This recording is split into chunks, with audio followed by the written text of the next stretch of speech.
আসসালামু আলাইকুম। আমি মোহাম্মদ সুমন। কন্টেস্টকে ঘিরে আজকে আমি আমার এলাকার এবং আমার খুব ঘনিষ্ঠ একজন বন্ধুর দোকানে চলে এসেছি। মূলত এই দোকানটির নাম হচ্ছে ইজি টাচ কম্পিউটার এবং স্টেশনারি। পাশাপাশি ও এখন পার্টনারশিপে লাইব্রেরি স্টার্ট করেছে। মূলত সব ধরনের প্রোডাক্ট ওর দোকানে অ্যাভেলেবেল রয়েছে। আমি আমার ভিডিওতে একটু দেখানোর চেষ্টা করছি, দেখতে থাকুন। এই দোকানে কি কি প্রোডাক্ট মূলত অ্যাভেলেবেল রয়েছে। এখানে বাচ্চাদের থেকে শুরু করে বড় বা বেশ সব ধরনের মানুষের জন্য বেশ কিছু স্টেশনারি, বই, খাতা, কলম, বিভিন্ন ধরনের প্রোডাক্ট এখানে অ্যাভেলেবেল রয়েছে। আমি দেখানোর চেষ্টা করছি সম্পূর্ণ এই দোকানের ভিউটা। এখানে বিভিন্ন ধরনের ব্র্যান্ড সহ নন ব্র্যান্ডের বিভিন্ন ধরনের খাতা পাওয়া যায়। এছাড়া যেহেতু এটা কম্পিউটারও একটি শপ, যে কেউ চাইলে এখানে বিভিন্ন ধরনের অ্যাপ্লাই করতে পারে। পাশাপাশি ফটোকপি থেকে শুরু করে বেশ কিছু ধরনের সার্ভিস এখানে অ্যাভেলেবেল।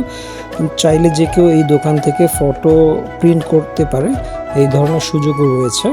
আমি দেখানোর চেষ্টা করছি, দেখুন বেশ কিছু নামি দামি ব্র্যান্ডের কলম রয়েছে। অপোজিটে আমি একটি লাইব্রেরি দেখাবো, যে লাইব্রেরিটা আমার এই বন্ধু স্টার্ট করেছে পার্টনারশিপের মাধ্যমে। তার এই দোকানে আসলে অটোমেটিক মন ভালো হয়ে যায়। আমি আমার বাচ্চার জন্য বেশ কয়েকবার তার দোকান থেকে প্রোডাক্ট পারচেস করেছি। এছাড়া তার যে পার্টনারশিপের লাইব্রেরিটা স্টার্ট করেছে, এখানে বিভিন্ন ধরনের গাইড বা সব কিছু পাওয়া যায়। আমি চেষ্টা করেছি এই ভিডিওর মাধ্যমে এই দোকানের খুঁটিনাটি সব কিছু কভার করার জন্য। ধন্যবাদ সবাইকে আমার ভিডিওটি দেখার জন্য।